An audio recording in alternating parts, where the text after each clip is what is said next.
Je fais passe en direct, puis... Oh. Ah, c'est ça. Ça fonctionne.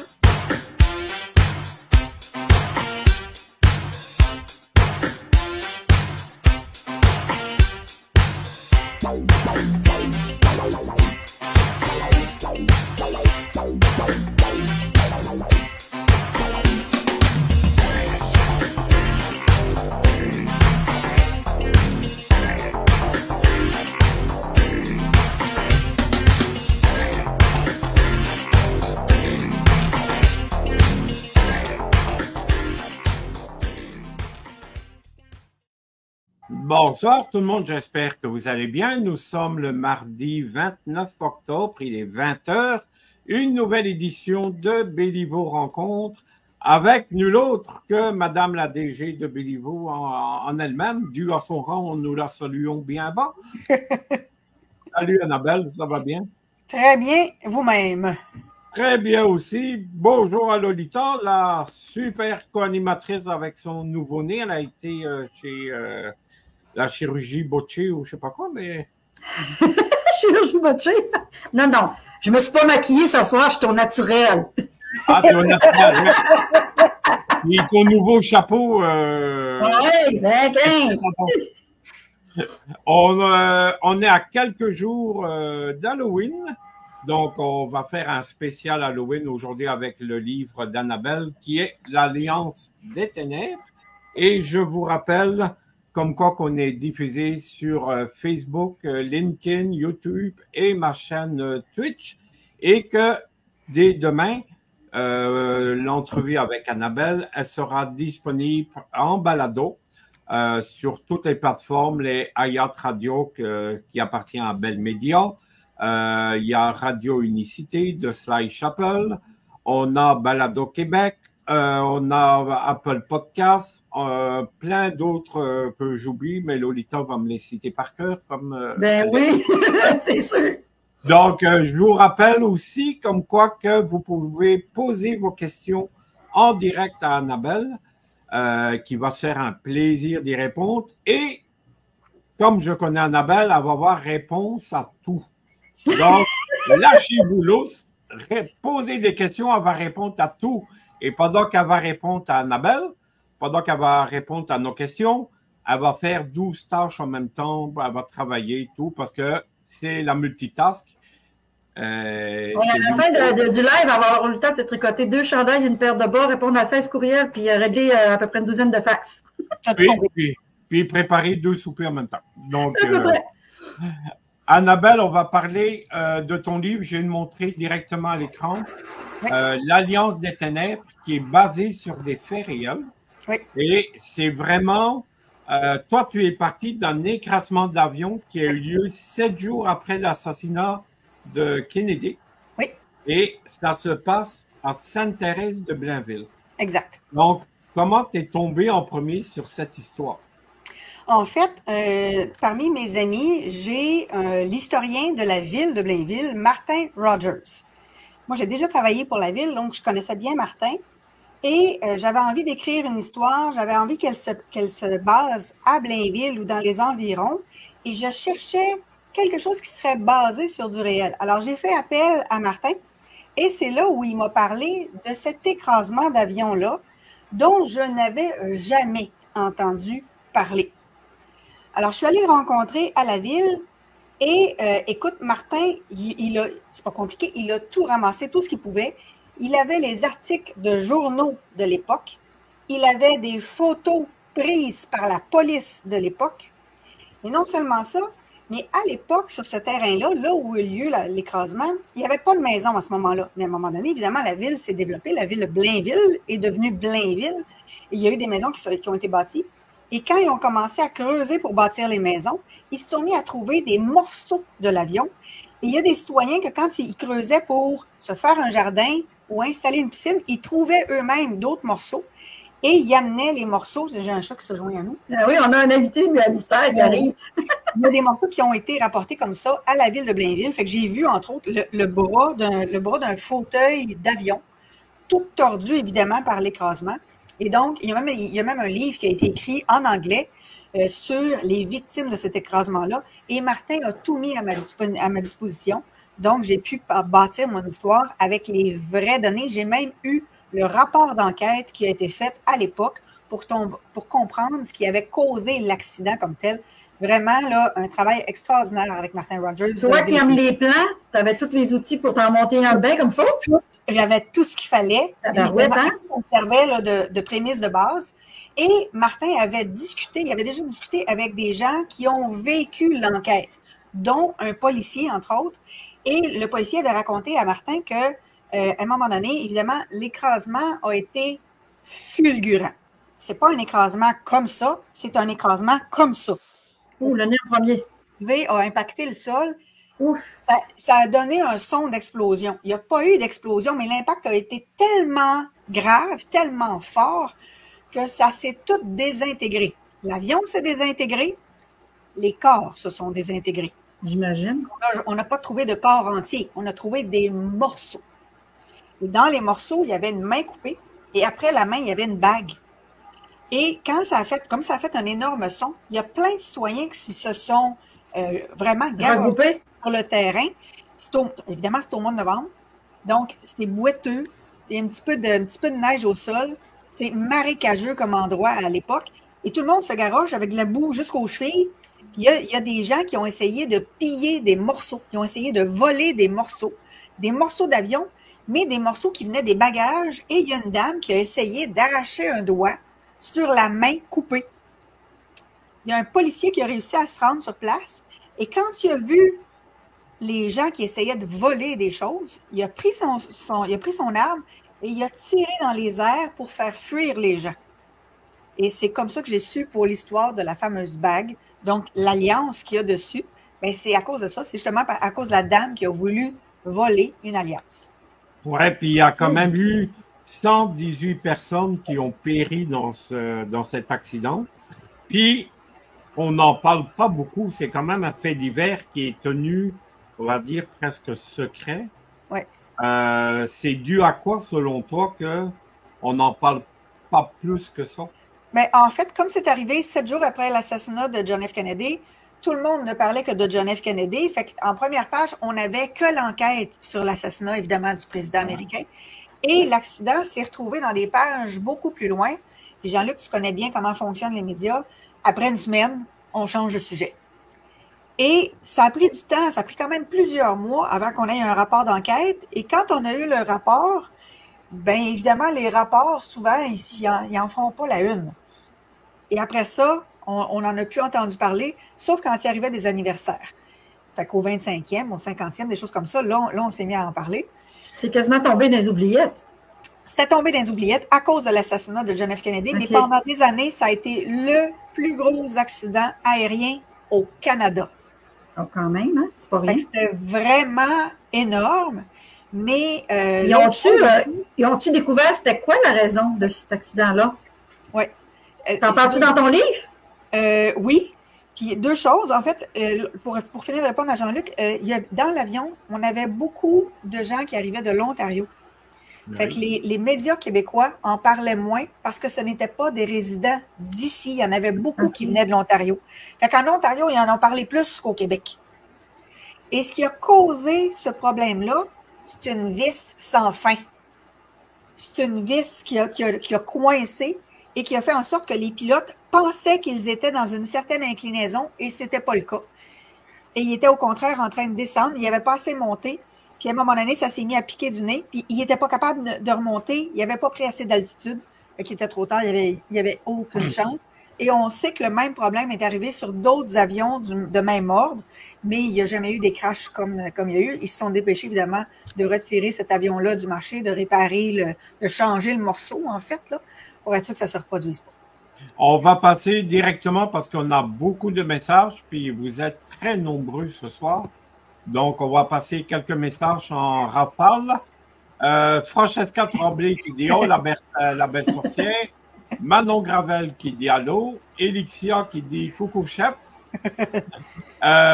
Francesca Tremblay qui dit « Oh, que je la comprends ».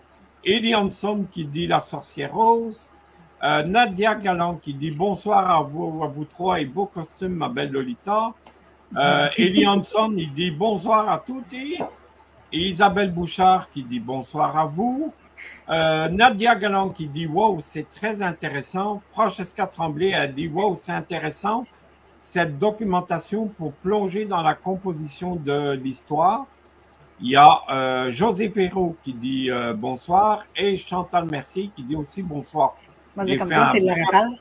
Ouais, j'ai fait toute la rafale de messages. Puis posez vos questions à Annabelle. Vous allez voir ce livre.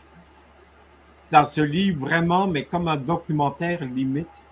Oui, il y a le roman, mais on pourra en faire un documentaire pour genre Canal D ou Investigation. Il y a quelque chose à faire avec ce livre. C'est incroyable. Puis dans le livre... Dans tes romans, Annabelle, là, est-ce que c'est la première fois que tu touches à de l'historique, que tu dois monter quelque chose d'historique, ou tu as déjà navigué dans ces zones-là? Non, c'est la première fois que j'allais vraiment aussi loin dans des faits réels. Parce que le premier roman, Le Lac des Loups, évidemment, Le Lac des Loups, ça existe pour vrai. C'est un vrai lac en Outaouais. Mais j'avais jumelé avec d'autres histoires. Et Le Lac des Loups, il y avait beaucoup plus de création que de faits réels. L'Ange gardien du samouraï, ben là, évidemment, il y avait des éléments de vraies histoires qui m'ont été racontées, mais pas des éléments historiques comme tels. Fait que l'Alliance des Ténèbres, ça, c'était vraiment quelque chose de plus poussé sur le plan historique. Bon, Lolita, je vais finir ma phrase. Hein? Dans l'épilogue, il y a beaucoup de documentation. Ouais. Il y a des photos. Ouais. On va vraiment plus loin que le roman. Ouais. Il y a même des coupures de presse que j'ai vues qui sont là. C'est vraiment passionnant. On va beaucoup plus loin que l'histoire. Il y a d'autres photos qu'on voit ici. On est vraiment plongé au cœur de cette enquête. Et si jamais vous voulez voir le trou, par exemple, de l'écrasement d'avion. Ouais. C'est un cadeau pour le lecteur, ça, Annabelle. Vraiment, là. Ça permet de mieux apprécier l'histoire. Puis évidemment, il y avait l'écrasement d'avion, mais j'ai pris aussi d'autres éléments. Parce que près de chez moi, dans la rue juste à côté, il y a une maison que, écoute-moi, ça fait 22 ans que je suis ici. Il y a une maison que je n'ai jamais, jamais, jamais vu les propriétaires. Le gazon est fait. Il n'y a jamais de lumière dans la maison. Il n'y a jamais personne dehors, à aucune saison. Et on n'aperçoit personne dans les fenêtres. Jamais. Jamais. Fait qu'on dirait une maison inhabitée, mais le gazon est fait. Fait inévitablement, c'est à 30 secondes de chez nous, là. Fait que moi, je prends le petit sentier entre les deux rues, là, puis je suis rendue. Fait que c'est sûr que ça pique la curiosité. C'est l'intérêt, là. Beaucoup. Ça t'a titillé? Un peu beaucoup. Et il y a plusieurs années, j'étais en rencontre avec une autre employée de la ville de Blainville, Marie-Ève. Et Marie-Ève, à un moment donné, elle m'invite chez elle pour une dégustation de différentes bières. Bon, moi, je ne bois pas de bière. Mais cette fin de semaine-là, je n'avais pas mes enfants. Fait que je me suis dit, bon, je vais y aller, puis je vais rencontrer du monde que je ne connais pas. Mais elle ne me parle pas de l'appartement. Fait que les gens jasent, tu sais, je les écoute, comme je fais tout le temps. J'écoute les gens, je les fais parler, puis ça me donne plein d'idées. Puis à un moment donné, je vais aller à la salle de bain. Je me rends à la salle de bain, puis c'est un vieil appartement. Tu sais, avec des grosses poignées, là, comme en vitre, là. Oui. Ça grince un peu, puis tu entends le loquet dans la poignée. Ouais. Tu sais? Fait que je vais à la toilette, vieux lavabo, vieux bain, ça va. Je viens pour sortir, la porte, elle s'ouvre plus. Bonheur total. Elle s'ouvre plus pantoute. Là, tout le monde est dehors pour la dégustation de bière. Moi, je suis au deuxième. Fait que même si je parle, personne ne m'entend, puis en plus, ils ont mis de la musique. Et là, moi, j'ai passé mon enfance dans une vieille maison. Fait que des portes qui ont de la misère à s'ouvrir, là, j'en ai toujours vu. Fait que là, j'essaye de la tourner à gauche, j'essaie de la tourner à droite, j'essaie de soulever la porte, j'essaye plein d'affaires. Il n'y a rien qui marche. Et là, petit courant d'air froid dans la salle de bain. Oh ben!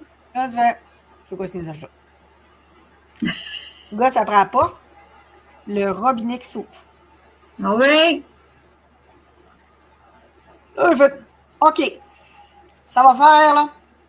Je ne suis pas venu ici pour vous déranger. Je veux juste sortir. Pouvez-vous ouvrir la porte, s'il vous plaît? Et là, ça fait toc. et j'arrive à ouvrir la porte. Tu t'en es servi dans ton histoire, au moins. Mais ça! Mais là, moi, évidemment, tout le monde jase dehors, sont tous sur le party. Là, je suis pas pour aller leur raconter ça. Et moi, j'ai la chair de poule, oublie ça. ben oui. Mais évidemment, là, je me remémore la scène quand j'arrive chez nous, j'ai écrit plein d'affaires. Le lendemain, je parle à Marie-Ève, puis elle me dit, elle dit, je n'osais pas te le dire, mais elle dit souvent quand je prends ma douche, je laisse la porte ouverte parce que je suis comme pas trop sûre s'il n'y a pas quelqu'un dans la salle de bain. Je ne tentais pas de me le dire. Puis là, elle me dit, ce que je t'ai pas dit, c'est qu'au rez-de-chaussée, c'est la propriétaire. Puis la propriétaire, elle a un sous-sol. Mais un sous-sol qui est en fait une cave. OK, c'est pas pareil. Un sol en terre battue. Écoute, elle a failli me dire ça. Puis moi, j'ai été dans une maison où on avait un sous-sol, mais il y avait une section caveau. OK. Donc, sur de la terre battue. Fait qu'elle dit ça. Écoute, l'odeur de moisi me vient dans le... Puis là, elle dit, c'est bien bizarre parce qu'en bas, là, dans la cave, là, elle dit, il y a une section qui est fermée. Là, c'est tout un mur en béton.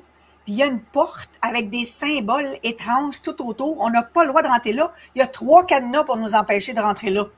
Puis on a demandé à la propriétaire, puis elle a dit, vous voulez pas ouvrir la porte? On ne sait jamais ce qui peut sortir de là. Encore des trucs pour ton livre? Pour ceux qui liront le livre, ben vous comprendrez maintenant les premiers chapitres. Exactement. J'ai utilisé ça. Exactement. Puis, Fait vécu. T'aurais dit inspiré d'un fait vécu. Il y en a plein. il y en a plein. Puis, on va passer un peu au message qu'on reçoit. Francesca Tremblay qui demande combien ça t'a pris de temps pour écrire cette histoire après avoir eu cette documentation? 3 mois. Quand même, c'était rapide. Ben, une fois que j'avais eu la documentation puis que j'ai compris, j'ai rencontré Martin plusieurs fois quand même, là, pour prendre le temps de bien comprendre, puis situer les choses, puis prendre le temps de dire qu'est-ce que je vais avoir comme structure. J'en avais discuté avec mes enfants aussi, qui étaient plus jeunes, évidemment, à l'époque. Puis une fois que j'ai bien compris l'histoire, puis je me suis demandé, OK, sur quel fait vécu je pourrais aussi baser mon histoire? Là, je me suis fait un plan. Le plus long, ça a été de me faire un plan. Mais à partir du moment où je me suis fait un plan, là, 3 mois de rédaction. L'histoire avait germé, tu étais correct. Oui. Puis, tu sais, moi, quand j'ai besoin d'inspiration, je me plonge dans toutes sortes d'expériences étranges.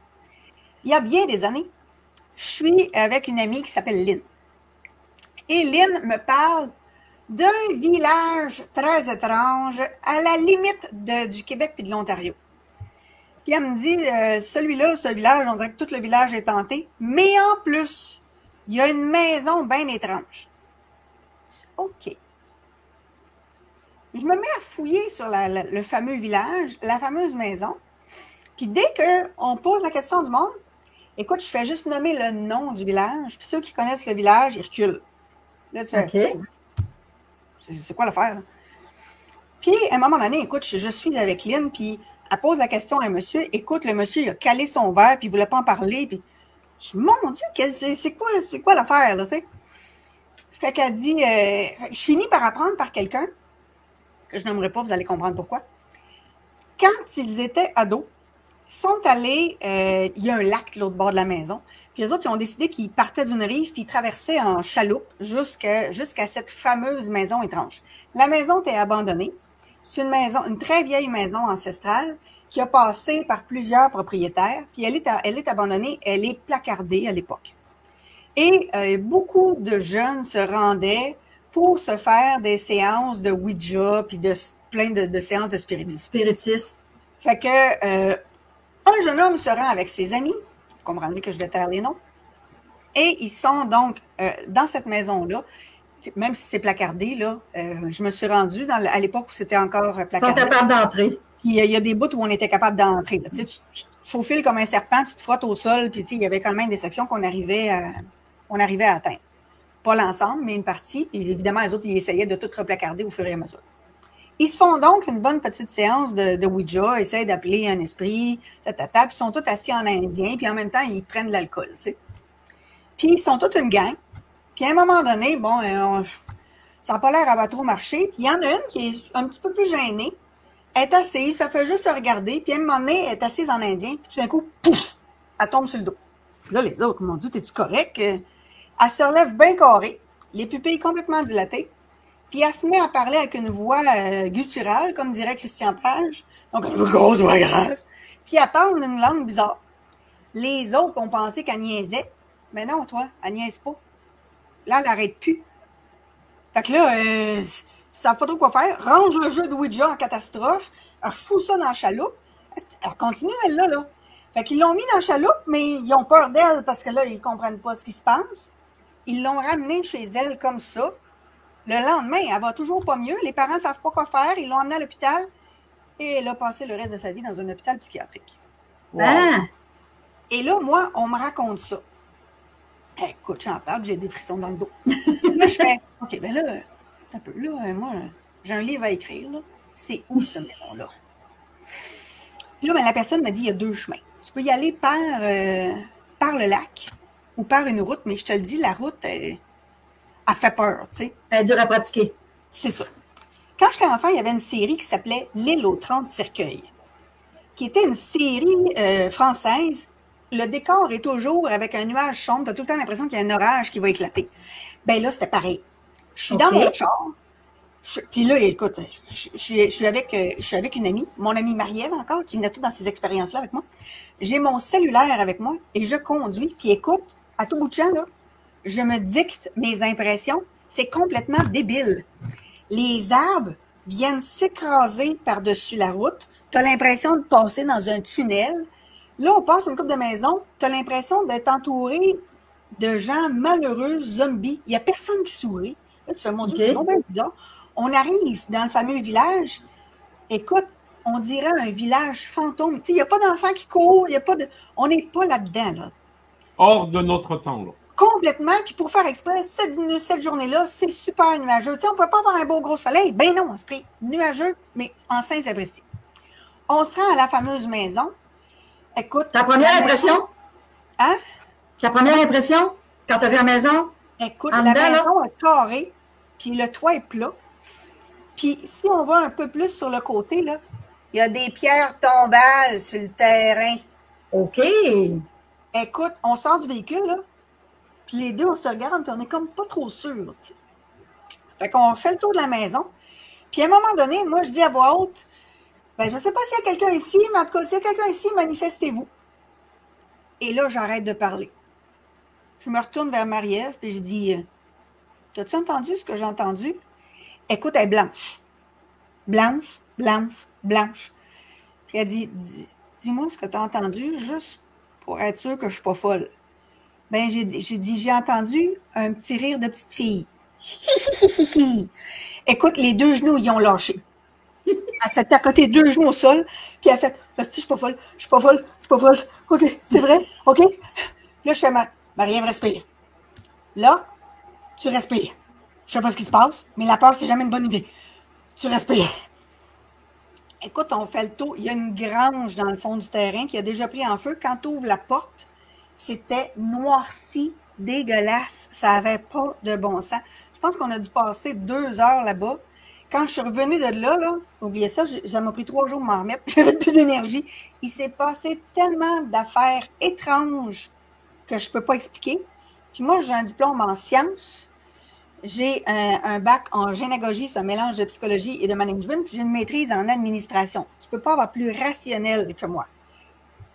Mais là, je peux te dire que c'était dans le très, très étrange. Très surnaturel.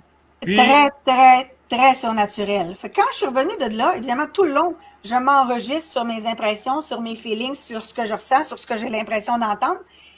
Puis quand tu es dans une situation où tu as peur, le cerveau joue des tours et va faire en sorte que tu vas avoir des hallucinations visuelles et auditives. Je le sais. Et même si je le sais, ça se produit pareil. Fait que je me dicte tout ce qui arrive. Et fait qu'évidemment, le soir, je suis un peu particulière. Moi, je me mets des petits sons d'ambiance quand j'écris, genre des loups qui hurlent. Puis là, je me mets à écrire. Et c'est pour ça que ça n'a pas pris trop de temps pour se mettre à écrire, parce que, évidemment, je me suis arrangée pour retourner dans cette fameuse maison. J'ai dû y aller une 20aine de fois. Ah, ouais? Tant qu'être maniaque. Écoute, moi, je combats le feu par le feu, la peur par la peur, fait que j'y vais. On va passer aux commentaires. Il y a Nadia Canon qui dit « Je n'aurais pas de me le procurer. » Puis, je vous rappelle que si vous allez sur belivoediteur.com, il est à 50% de rabais, comme d'autres romans. Jusqu'à la fin de l'Halloween. Pour Halloween exclusivement. Donc là, je retrouve parce que, écoute, il y a beaucoup de messages. Il y a Elixia qui demande pourquoi voulais-tu faire une histoire avec des faits réels?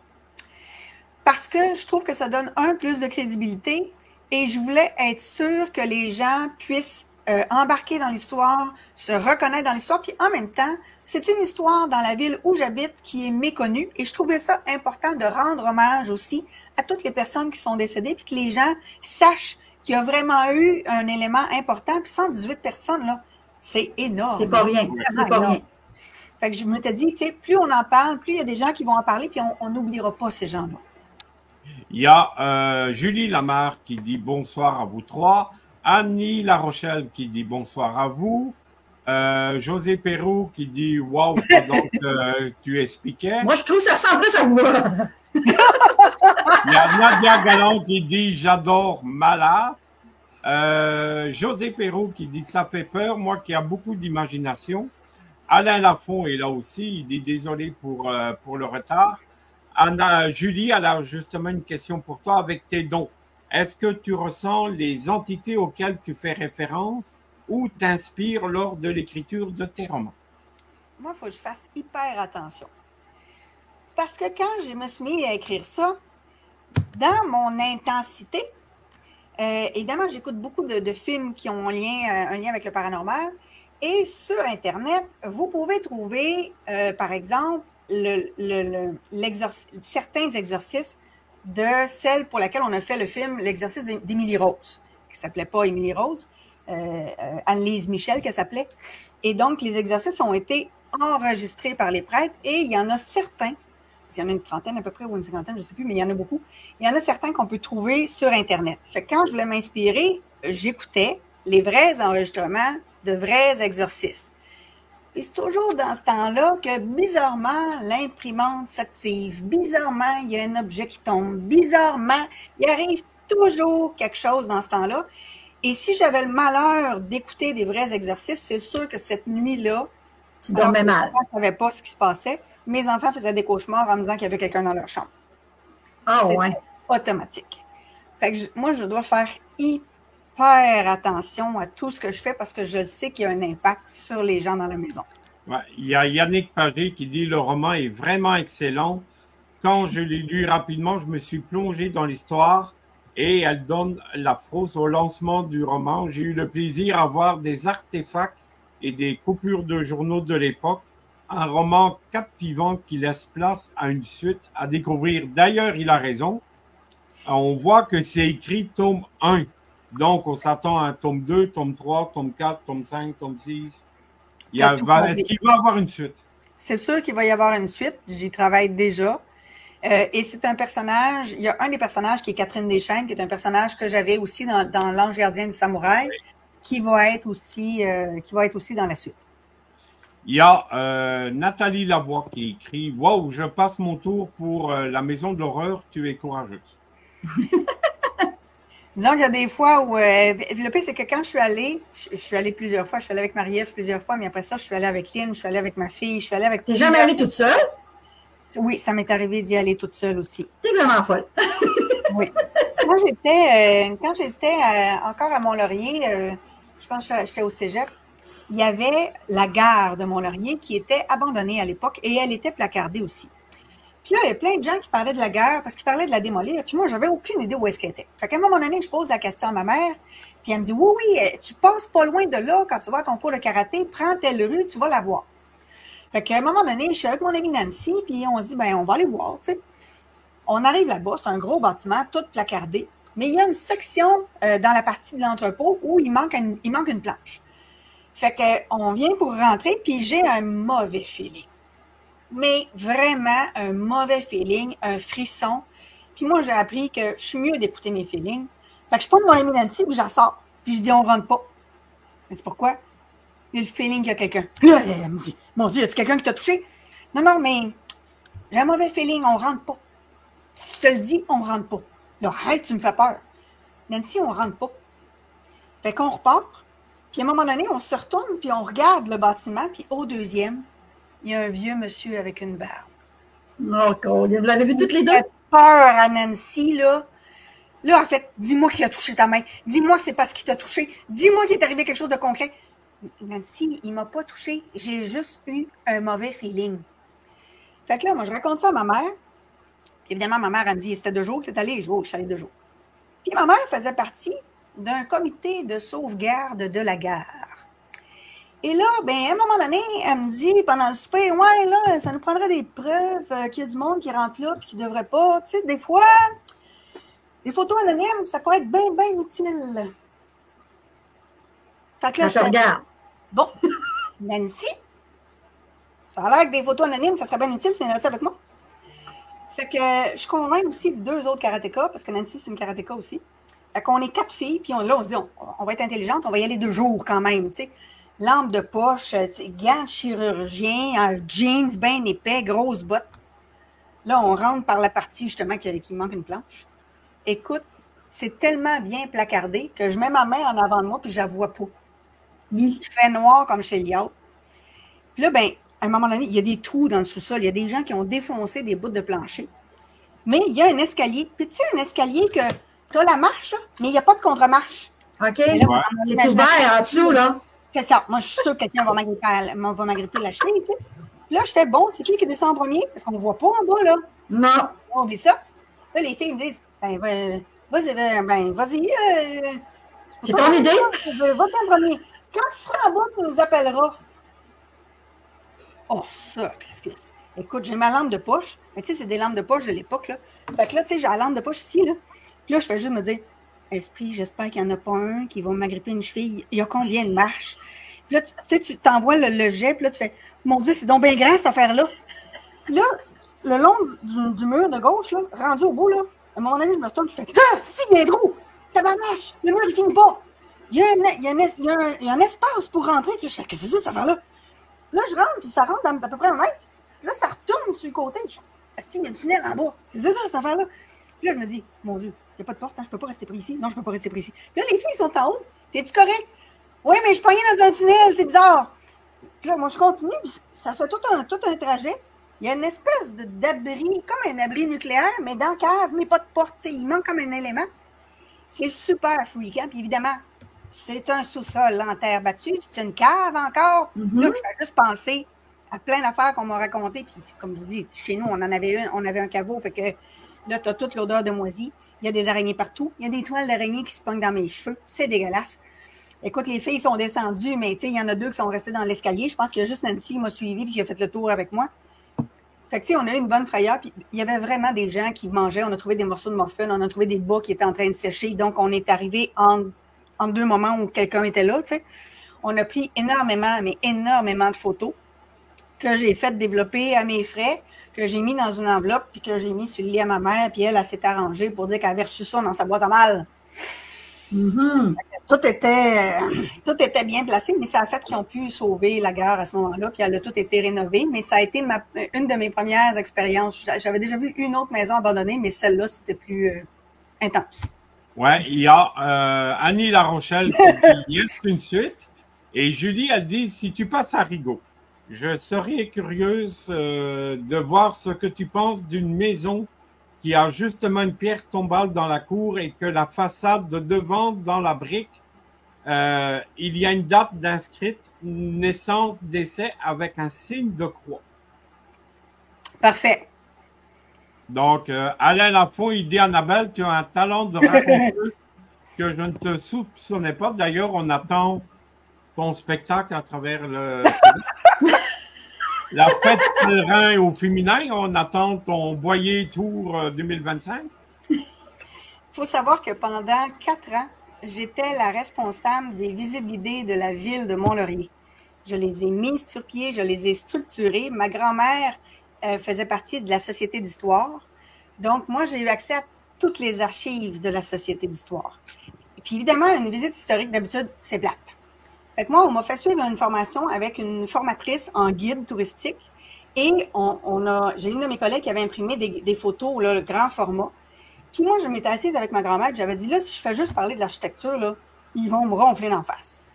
raconte-moi des affaires. Puis ma grand-mère avait une mémoire phénoménale. Mes cousins et cousines pourraient tous vous le dire. Elle s'appelait Cécile Rive de Brisebois. Et elle avait une mémoire incroyable et elle m'a raconté des tonnes d'anecdotes. Fait qu'inévitablement, moi, j'arrivais sur un coin de rue, je parlais 2 minutes de la maison historique que j'avais derrière moi, mais je parlais 10 minutes des anecdotes. Les gens prenaient toutes mes... Ils ont tellement trippé. Fait qu'évidemment, il faut savoir aussi que mon père a fait du théâtre pendant 47, 48 ans. Donc, inévitablement, le théâtre a toujours été très, très présent chez nous. Faire un exposé oral, ça devrait être normal chez nous. Donc, inévitablement, moi, quand je fais un exposé oral, c'est du théâtre. Quand je faisais mes visites d'idées, c'était du théâtre. J'étais costumée. C'est en plein été. La robe jusque-là, une robe 1880, jusque-là, manche jusque-là, avec la robe, le jupon en dessous, les pantalons qui vont jusqu'aux genoux, la crinoline, toute la patente, là. Les souliers vraiment pas confortables. Donc, écoute, moi, j'avais vraiment tout le tralala, fait que tout le monde embarquait. Tu portais ton rôle. Toujours là, tout le temps. Tout le temps, tout le temps, tout le temps. Il y a une autre, Julie a dit, il manque juste le feu dehors dans le noir avec ta lampe de poche devant ton visage. Alain Lafont, il dit, ça donne quasiment pas le goût de l'interrompre avec des questions. Ben oui, justement, posez vos questions. Vous êtes très nombreux ce soir. Donc, posez vos questions. Moi, j'en ai une. Vas-y. Entre un roman, puis tu fais aussi des livres qui sont plus, croissance personnelle, tu fais des livres aussi avec de la formation. Toi, qu'est-ce que tu trouves le plus facile et qu'est-ce que tu trouves qui te demande plus de travail? Le développement personnel, je trouve ça plus facile. C'est une recherche, mais c'est une recherche structurée. Puis comme je fais tellement de formations, le contenu, je l'ai dans ma tête, c'est pas un problème. Il faut juste que je m'arrange pour le placer comme du monde, mais je trouve ça beaucoup plus facile d'écrire du développement personnel que des romans. Parce que des romans, il faut vraiment avoir un plan qui se tient. On a une intrigue principale, on a des intrigues secondaires. Y a-t-il une intrigue amoureuse? Y a-t-il une intrigue criminelle? Y a-t-il une intrigue amicale? Y a-t-il une intrigue financière? Il peut y avoir plusieurs intrigues secondaires qui doivent toutes se ficeler pour arriver à quelque chose de cohérent. Je trouve que le roman demande plus de créativité, plus de structure, plus de travail, mais c'est beaucoup plus agréable à écrire. C'est sûr. C'est sûr. Et moi et Annabelle, on est pour les plans, n'est-ce pas? Oui. Annabelle. J'aimerais bien, mais ça ne fonctionne pas avec moi. Que voulez-vous? Mais ton plan, tu dis que tantôt, ça te prenait beaucoup de temps. Oui. Ça peut prendre combien de temps? 1 mois, 2 mois, ton plan? Ça dépend des livres. Puis tu en as écrit plusieurs romans, Jean-Luc. Le premier roman m'a demandé plus de temps. Tu sais, le temps de comprendre comment on bâtit un roman. Les gens me disent souvent quand ils envoient leur manuscrit, moi, j'ai pas de formation en littérature. 95% des auteurs n'ont aucune formation en littérature. Donc, ça n'a pas rapport. Mais et le métier d'écrivain, le métier d'auteur, parce que c'est 2 choses différentes. Un écrivain, ça écrit des fictions, donc des romans. Un auteur, ça écrit d'autres genres de livres. Mais le métier d'écrivain, ça s'apprend et on a chacun nos méthodes. Mais même notre méthode, on la bâtit en même temps qu'on écrit. Quand j'avais écrit mon premier, c'est ça. Quand j'avais écrit Le Lac des Loups, je ne savais pas comment écrire ça. J'avais été refusée dans une maison d'édition. J'avais fait appel à quelqu'un qui avait été un évaluateur d'une très grosse maison d'édition, puis qui m'avait aidé, qui m'avait mentoré, puis qui m'avait montré des lacunes, qui m'avait montré comment ça fonctionnait. Puis une fois que tu comprends comment on peut tourner ça, bien là, je m'étais mis à creuser. Puis tu sais, moi, là, je vais vous montrer. J'ai fait venir un livre, L'anatomie du scénario. Des livres comme ça, puis lui, il a checké à brique, là. Des livres comme ça, j'en ai plusieurs pour justement apprendre à bâtir des scénarios. Fait que ça me demandait, Le Lac des Loups m'a demandé beaucoup plus de temps. Là. Je l'ai travaillé, retravaillé. Le premier, celui-là, je pense, ça m'a pris 5 ans avant de le sortir. Alors que L'Ange gardien du samouraï, ça m'a pris 1 an à le travailler, alors que lui, 3 mois. Puis lui, je te dirais que la structure, ça a dû me prendre 1 mois et demi à peu près. OK. Oui, mais l'expérience, elle est là. Tu es plus affiné, tu es plus pointu, tu sais où tu t'en vas, tu as des directions qui maintenant sont assimilées, puis que tu développes, tu exploites, tu t'améliores tout le temps. C'est ça. C'est ça la différence, c'est sûr. Tu dis ta plume de v'là 10 ans, ta plume de maintenant, c'est pas la même plume. Non, puis quand tu écris un roman, une des choses que mon mentor m'avait expliqué, c'est important d'avoir une bible de tes personnages. pour t'assurer que le personnage, il va évoluer, puis que tu t'assures que l'âge va fitter, que les cheveux vont fitter, que la psychologie va fitter. Il y a plein d'éléments. Puis un personnage, moi, mon défaut, c'est que mes personnages, il n'y avait pas de défaut. Ils étaient comme trop parfaits. Fait qu'à un moment donné, il faut leur donner des défauts physiques, il faut leur donner des défauts psychologiques, il faut leur donner des défauts émotionnels. Mais là, à un moment donné, surtout dans les premiers romans, on met trop de personnages. Ça n'a juste pas de bon sens. Fait qu'à un moment donné, mon premier roman, je pense que j'avais 80 personnages. Fait que, il a fallu que j'en ai éliminé, j'en ai tué dès le début. Fait que, à un moment donné, ça nous prend un guide. Alors que dans lui, j'avais moins de personnages. J'ai restreint ça, mais j'ai étudié les vraies personnes qui étaient dans le vrai avion. J'ai pris des vrais prénoms de vraies personnes qui étaient dans l'avion. Donc, tu sais, tout ça, il y avait, tu sais, comment on fait pour que ça s'arrime. C'est pour ça que ça m'a pris un mois et demi, là, pour prendre des morceaux d'histoire. Moi, je fais comme Jean-Luc, là, j'ai des post-it, là, puis là, ça ressemble à un casse-tête multicolore, là. Puis je m'assure que les personnages, c'est une couleur, l'intrigue, c'est une autre couleur, les intrigues secondaires, c'est une autre couleur. Mes murs étaient pleins. Ben, le champ, là, après l'accident, c'était des pièces détachées. Ouais. Tu t'es servi de ces pièces-là, puis tu as formé tes affaires. Ça ressemblait pas mal à ça. Donc, là où a eu l'accident. Donc, dans ce que j'ai décrit dans Comment écrire un thriller à succès, c'est ça que je fais. Tu l'approuves. C'est ça, j'ai toujours fonctionné comme ça. Puis, tu sais, quand je faisais des gros exposés oraux, moi, je prenais toujours des sujets particuliers pour les exposés oraux. Tu sais, justement, l'assassinat de John F. Kennedy, j'avais fait un exposé oral là-dessus. Puis j'avais étudié la trajectoire de la balle avec un prof de mathématiques. Écoute, moi, j'étais vraiment intense. Je fais toujours des recherches, là. Fait que, inévitablement, j'étais habituée de me faire un paquet de plans, d'avoir un paquet de post-it, de me faire des cartes mentales. Fait que j'avais appris à le travailler comme ça. C'est revenu. Oui, il y a Julie Lamarre qui demande, y a-t-il des périodes de l'année où tu as plus de facilité à écrire des romans versus croissance personnelle? L'Halloween, c'est ma meilleure période de l'année pour écrire des romans. Moi, c'est génial. Il y a une année où l'Halloween était tombé la même journée que la pleine lune. Ça, si tu veux me donner de la créativité, c'est parfait. Je trouve tout le temps que la période de l'Halloween, il y a plus de films sur le paranormal, il y a plein de décorations, ça nous met dans l'ambiance, c'est parfait. Fait que ça, c'est une bonne saison pour moi pour avoir plein d'idées. Alors que le développement personnel, je vais préférer le faire au printemps. Il y a Ellie Hanson qui dit, Annabelle, tu as 100 chapeaux. Ellie, tu es polie. Moi, j'ai l'impression qu'elle en a 444. Je me demande comment tu t'organises et comment tu trouves le temps pour tout faire. C'est une bonne question. Disons que j'ai développé une formation qui s'appelle Décupler la puissance de votre cerveau parce que justement, c'est un élément que j'ai travaillé beaucoup pour accélérer la capacité à rédiger, accélérer la capacité à produire des documents, à faire les tâches. Donc, je m'arrange évidemment pour optimiser le tout. Puis, ayant étudié l'hypnose beaucoup, inévitablement, moi-même, j'ai eu des séances d'hypnose et j'avais demandé à mon coach spécifiquement d'augmenter mes capacités de mémorisation, d'augmenter mes capacités cognitives. Puis, il m'a fait 2 séances et j'ai vu une grosse différence. Fait qu'inévitablement, je l'applique et je l'utilise encore beaucoup aujourd'hui. Ouais, il y a Julie Lamarre qui dit merci d'avoir expliqué la différence entre écrivain et auteur. Je l'ignorais complètement. Donc, serais-tu d'accord de dire que la plupart des écrivains utilisent incorrectement le mot auteur? Oui, en effet. Un auteur, ça englobe plus large, mais un écrivain, c'est vraiment spécifiquement pour des fictions. Puis on me l'avait expliqué moi-même quand je suis arrivée chez Béliveau. C'est souvent des distinctions qu'on connaît peu, sauf spécifiquement chez les vieux de la vieille dans le milieu de l'édition. Mais le commun des mortels, souvent, ne fait pas la différence. Puis il y a bien des gens qui ne savent pas qu'un roman, c'est pour une fiction. Un livre de développement personnel, ce n'est pas un roman, c'est un guide pratique. Il y a même des gens qui font une mauvaise utilisation du mot roman. Oui, puis les personnes qui écrivent croissance personnelle, guide de cuisine, le livre sur les plantes, comment planter des choux en hiver, puis tout ce que vous voulez, ce sont des auteurs. Puis les gens qui écrivent de la fiction, c'est-à-dire qui partent d'une histoire réelle ou irréelle, puis qui l'inventent, ce sont des écrivains. Exact. Puis moi, je me bats pour qu'on reconnaisse les deux et qu'on ne mélange pas les deux, parce que c'est très important. Julie Lamarre a dit, tu n'as pas peur que tes chats cachent tes post-it?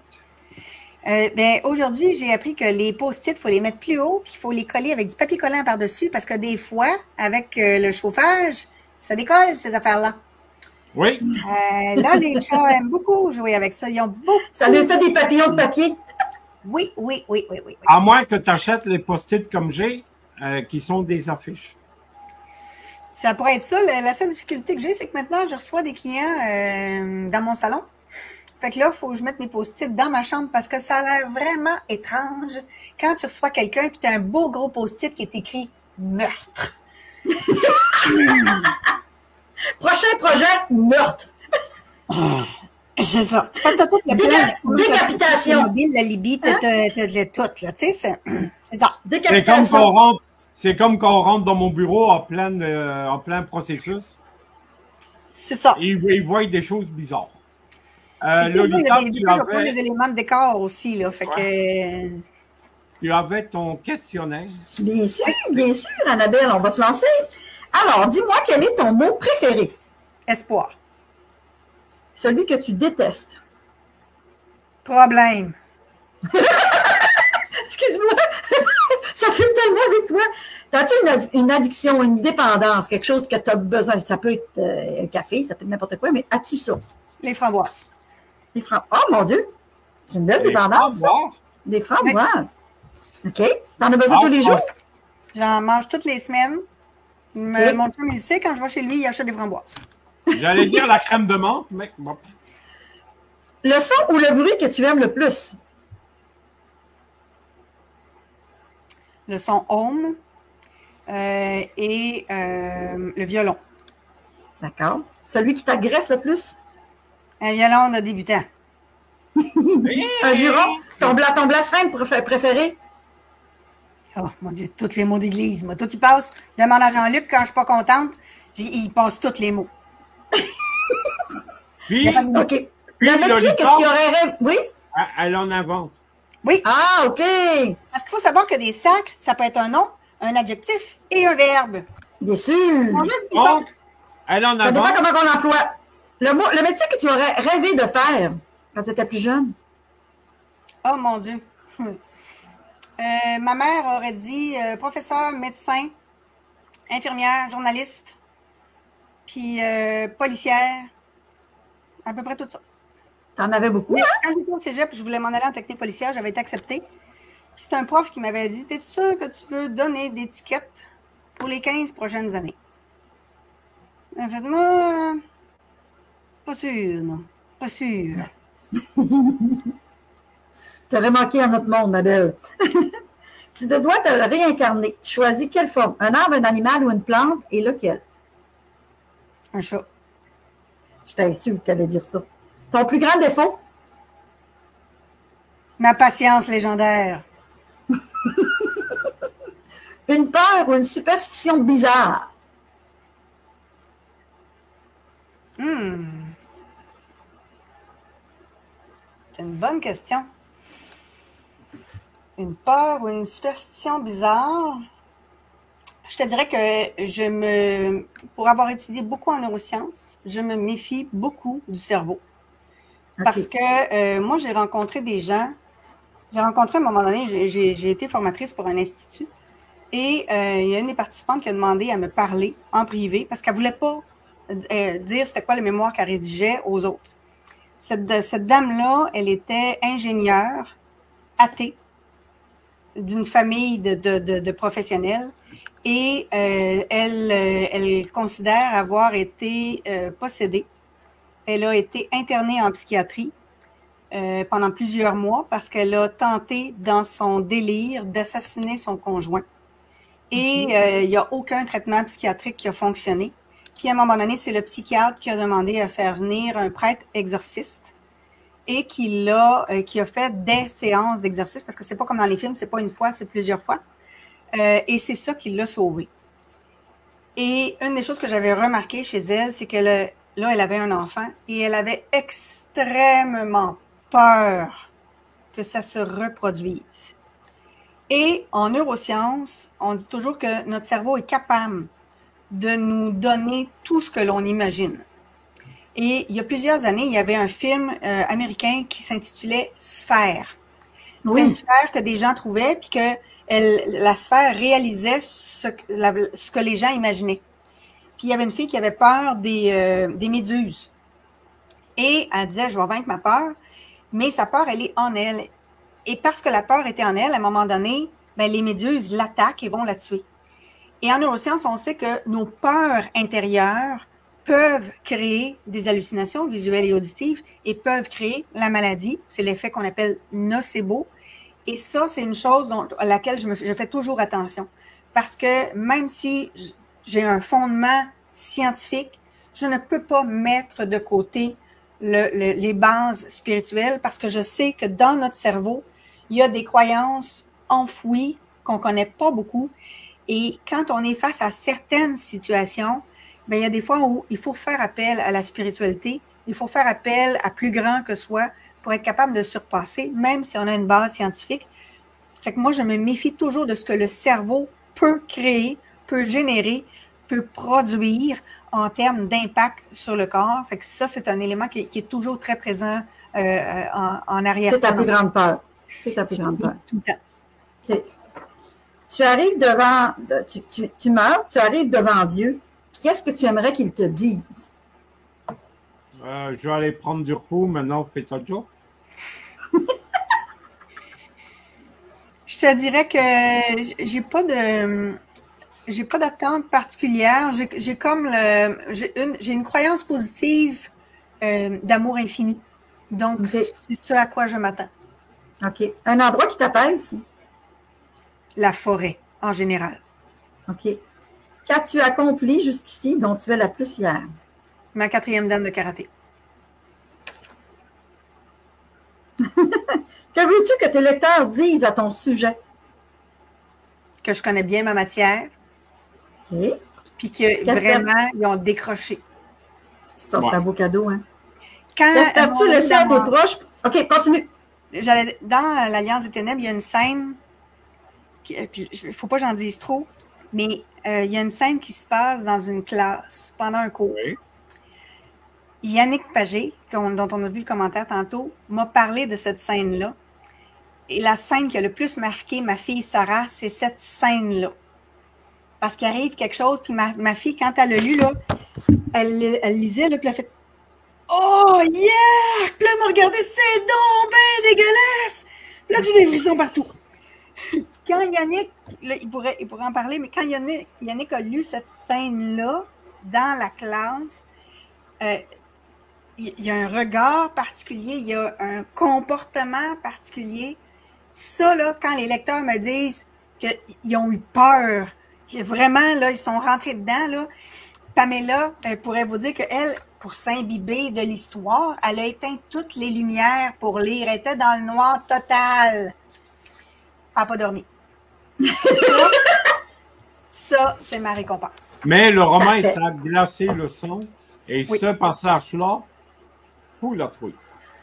Oui. Fait qu'imagine de l'écrire. Parce que moi, pour l'écrire, il faut que je le vive. Ah ouais, il faut que tu te plonges dedans, t'as pas de choix.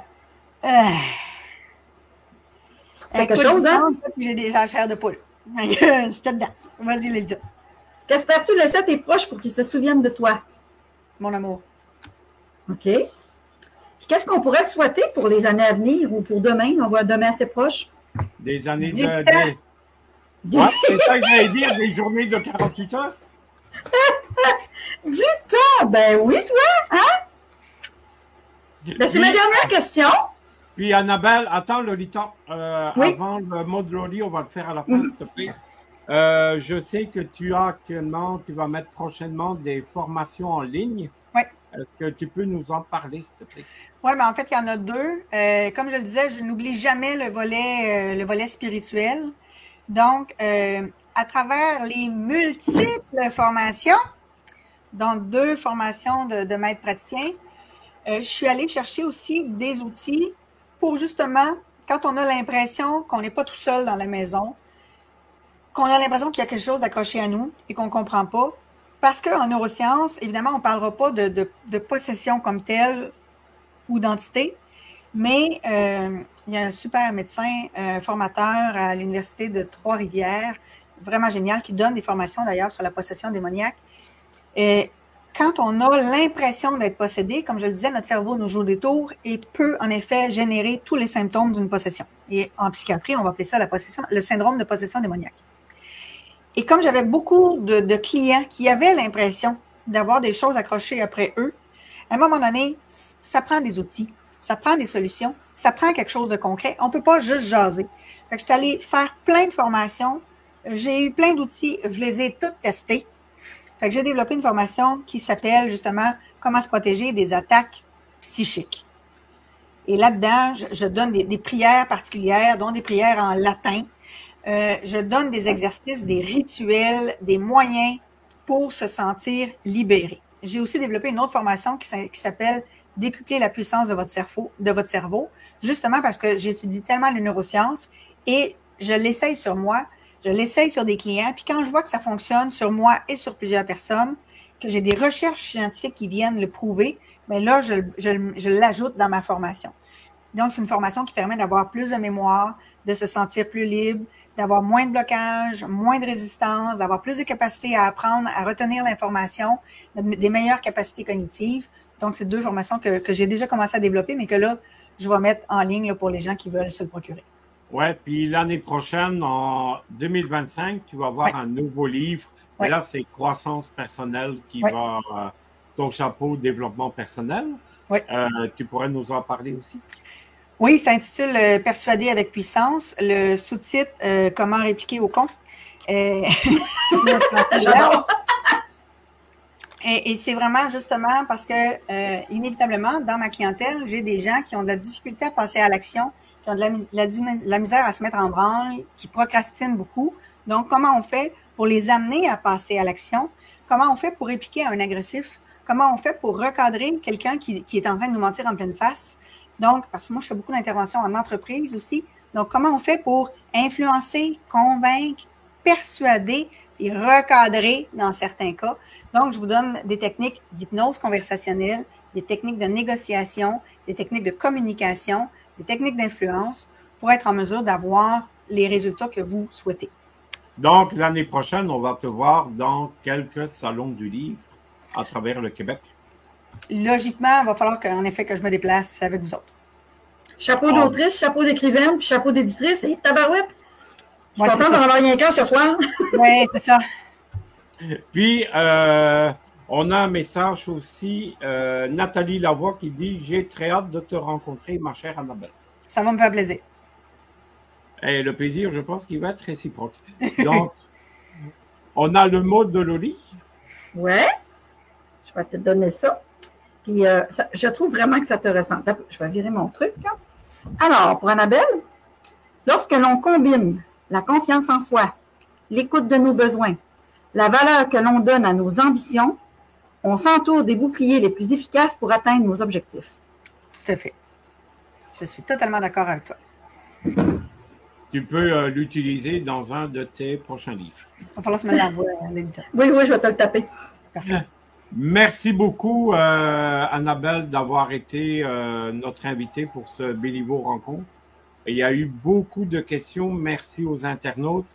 Vous avez été très nombreux ce soir et merci de votre fidélité. Merci, Lolita. Toujours un plaisir de co-animer Béliveau Rencontre avec toi. Et la semaine prochaine, ce ne sera pas moi. J'ai des obligations personnelles. Donc, le 5 novembre, Pamela Sauvé et Lolita Leblanc vont recevoir Jean-Guy Rochefort pour son nouveau livre. Donc, on se dit, nous, à dans 15 jours, mais la semaine prochaine avec Lolita et Pamela Sauvé qui vont recevoir Jean-Guy Rochefort. Merci tout le monde. Il est 21h, c'est le moment d'aller au dodo ou regarder les quelques trucs à la télévision. Merci d'avoir été des nôtres. Merci, au revoir, salut!